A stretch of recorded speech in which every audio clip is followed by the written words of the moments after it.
What do you do for a living? I'm a customer success account manager for a big tech company. I work in two roles primarily. One is project management for us and the customer, and mainly in a relationship managing/building role. What type of customers are they? It's B2B? So they're mostly B2B, like big industry customers. It's mainly manufacturing. Can you be a little bit more specific about like what kind of tech it is? So it's in the cloud industry, and I work with them in a post-sales environment where I help them realize the value of what they purchase from us. So I consult them on the products that they use and help them, for example, with upskilling. If there's some knowledge gaps or if something goes wrong, I help engage engineers to help them fix those things. If they want to build on top of that product and go for larger projects and ideas, I also help enable that. What do you love about the job? I think there's two things I love about the job. So one is that relationship building role. So really meeting a customer and learning through them what they do in their business, and then being able to really provide value to make them successful, because in the end, if they're successful, we're successful, and just getting that great feedback is really priceless. Do you find it easy to build relationships with your customers? But yeah, I think especially as a young person, if you show that you're very proactive and you're happy to learn and you're very curious, I think that many customers, they're very open to that and makes them really excited. What is it that you find more challenging about your job? So I think the most challenging part of the job is really managing expectations, because at the end of the day, if anything that the customer buys from us doesn't work, not always because of our technology, but sometimes because of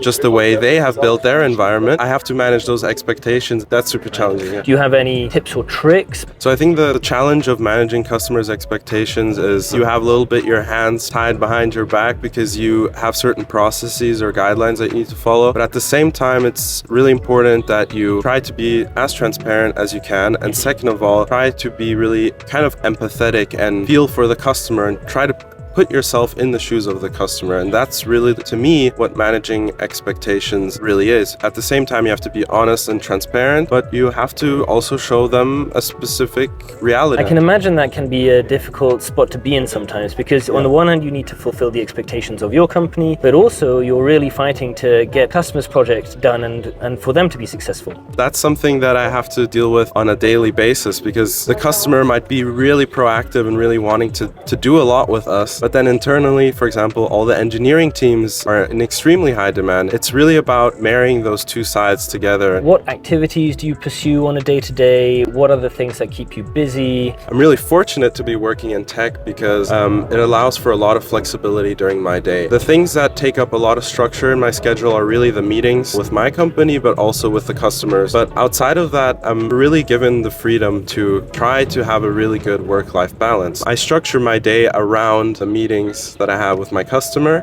and usually I still have plenty of time to go on a nice walk, do some exercise. I get a lot of life out of doing activities totally outside of work. I would say over 90% of my meetings are virtual, and every once in a while I have the chance to go and see my customer. What advice would you give your younger self? Stay true to what your interests are. No matter the outside influences, whether it's your parents or expectations that you're facing, I think deep down inside, many of us really know what we like and what we're curious about, and I think it's really important to give yourself the courage to pursue that.